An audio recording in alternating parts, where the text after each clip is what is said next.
और और पब्लिक को कुछ नहीं चाहिए, सिर्फ रोजगार और महंगाई से राहत। अच्छा, तो 12 लाख तक इनकम टैक्स में जो छूट दी गई है तो उससे क्या राहत मिलेगी? सर 12 लाख रुपए कमाएगा तो वो सोचेगा ना उसके बारे में। तो गरीबों को तो अपनी दाल रोटी चलानी भारी हो रही है, तो 12 लाख कहाँ, क्या सोचेगा उसके बारे में। सर आज का जमाना एआई का है, हाँ। तो एआई के लिए 500 करोड़ रुपए का धन का आवंटन किया गया है, तो इस पर आपका क्या कहना कुछ नहीं है एआई, मतलब हम बहुत पीछे पड़े। वर्ड से 500 करोड़ तो ऐसे चला जाएगा, जीरो हो जाएगा। वो केवल आई वास है। एआई के लिए तो हम कंपटीशन दे ही नहीं सकते हैं। हम तो केवल इंपोर्ट ही करेंगे हर चीज़ के लिए। ये पैसा तो ऐसे ही चला जाएगा। एआई है तो गवर्नमेंट को और ज़्यादा पैसा देना चाहिए था। 2000-3000 करोड़ चाहिए था, तब थोड़ा कुछ आता एआई में इतने में नहीं कुछ हो पाएगा। नेक्स्ट फाइन न्यूज में आपका स्वागत है। मैं हूं हसन रजा। इस वक्त मैं मौजूद हूं दिल्ली के मुनीरका में। आज लोकसभा में बजट पेश हो चुका है। आइए यहां पर मौजूद लोगों से जानते हैं कि इस बजट को लेकर लोगों की क्या राय है। आपका नाम क्या है सर? मेरा नाम भोला। आज का बजट आपने देखा? हाँ देखा है। कैसा लगा आज का बजट? हमें अच्छा नहीं लगा। क्यों अच्छा नहीं लगा सर? क्योंकि उसमें ग्रोथ ओरिएंटेड नहीं है। उसमें ग्रोथ नहीं है, कंट्री से ग्रोथ नहीं है। उसमें खर्च ज़्यादा है और उसमें ग्रोथ नहीं होगा। अच्छा, हाँ। तो कैसा बजट होना चाहिए था? बजट कैसा होना चाहिए था? बस सर बजट में सब्सिडी कम होनी चाहिए थी और अपना गवर्नमेंट का एक्सपेंडिचर ज़्यादा होना चाहिए था। अच्छा, प्रोजेक्ट में जिसको इंफ्रास्ट्रक्चर वगैरह में जिसका आपका जैसे बोलते हैं आपका रिसर्च में हो, आपका मैन्युफैक्चरिंग में हो, इस टाइप में होता। जब मैन्युफैक्चरिंग नहीं, कुछ भी नहीं है, केवल खर्च ही खर्च है, वो तो ग्रोथ में जाएगा नहीं। सर आज का जमाना एआई का है। हाँ। तो एआई के लिए 500 करोड़ रुपए का धन का आवंटन किया गया है, तो इस पर आपका क्या कहना कुछ नहीं है एआई, मतलब हम बहुत पीछे पड़े। वर्ड से 500 करोड़ तो ऐसे चला जाएगा, जीरो हो जाएगा। वो केवल आई वास है। एआई के लिए तो हम कंपटीशन दे ही नहीं सकते हैं। हम तो केवल इंपोर्ट ही करेंगे हर चीज़ के लिए। ये पैसा तो ऐसे ही चला जाएगा। एआई है तो गवर्नमेंट को और ज़्यादा पैसा देना चाहिए था। 2000-3000 करोड़ चाहिए था, तब थोड़ा कुछ आता एआई में इतने में नहीं कुछ हो पाएगा। हाँ। तो इस बजट से क्या लग रहा है आपको कि मिडिल क्लास को राहत मिलेगी? राहत तो ठीक है, खाना पीने खर्च वाला हो गया। जो सब्सिडी अपना जो थोड़ा सा पैसा बच गया, वो पैसा जो ना ग्रोथ में नहीं जाएगा, वो अपना खर्च में चला जाएगा। कंट्री से ग्रोथ उनका कहना है कि 12 लाख तक अब आपको इनकम टैक्स नहीं देना पड़ेगा। इसमें इंडस्ट्रीज के ऊपर जो है ना टैक्स बढ़ाना चाहिए था, जो नहीं बढ़ाया गया। अगर इंडस्ट्रीज जो कमा रही हैं वो थोड़ा इंडस्ट्रीज का टैक्स कम से कम 4-5% बढ़ाते और वो जो पैसा आता तब ग्रोथ में जाता।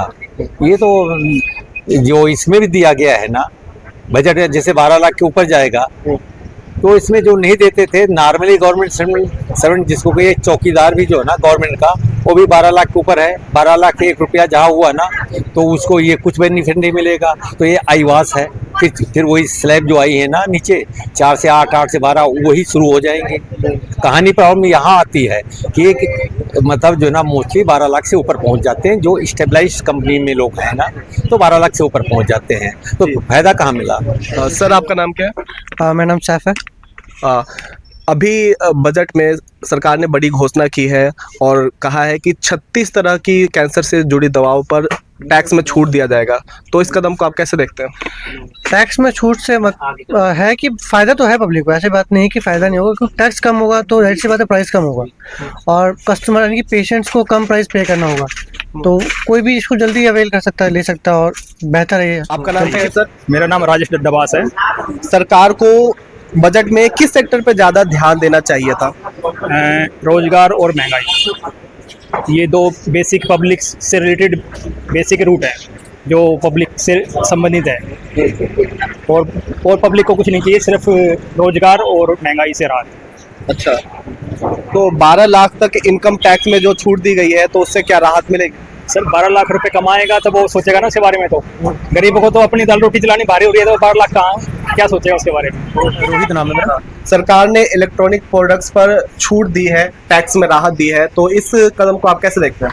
सर मैं इस कदम को बहुत अच्छे से देखता हूँ। मैं यही देखूंगा कि जो मेरे कस्टमर है और आए उन्हें अच्छे से अच्छा बेनिफिट मिले और उन्हें कम प्राइस में मिल रहा है, तो सर हमारा भी फायदा है और कस्टमर का भी। तो हम सर इसके साथ मोदी जी के साथ हम सहयोग करेंगे। तो आपको लगता है कि अब सेल आपकी बढ़ेगी? हाँ बिल्कुल सर बढ़ेगी, क्योंकि सर जो पब्लिक है वो यही चीज़ देखती है कि हमारे 2 रुपये कहाँ बच रहे हैं, और उन्हें अगर कुछ बचेगा तो सर वो जरूर हमारी शॉप पर आएंगे या सभी शॉप पर जाएंगे और कुछ ना कुछ सर हमें व्यापार में अच्छा मिलेगा प्रॉफिट।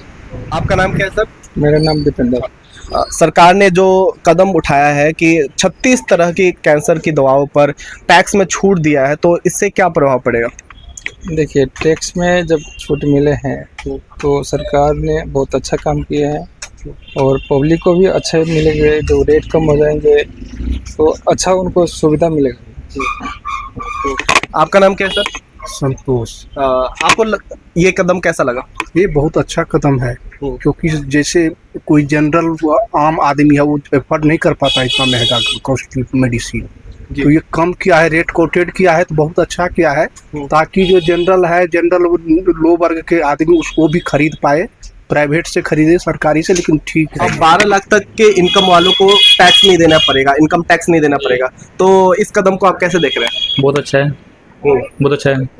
क्यों आपको अच्छा लग रहा है? बस टैक्स में बेनिफिट मिलेगा, राहत मिलेगी कुछ, इसलिए अच्छा है। देखिए, इससे किसान को काफ़ी ज़्यादा राहत मिलेगी।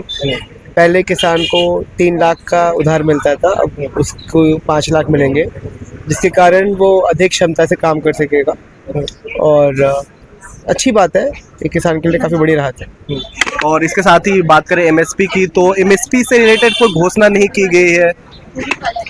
एमएसपी से लेकर घोषणा होनी ज़रूरी है, क्योंकि एमएसपी एक मुख्य चीज़ है जिसको लेकर किसान काम कर सकता है। बिना एमएसपी की घोषणा के किसान काम नहीं कर सकता, उसका होना बहुत ज़रूरी है। तो हमने यहाँ पे मौजूद लोगों से बात की और बजट के बारे में उनके राय जानने की कोशिश की। तो इस बजट पर आपकी क्या राय है, कमेंट करके बताएं और इस वीडियो को लाइक करें, हमारे चैनल को सब्सक्राइब जरूर करें।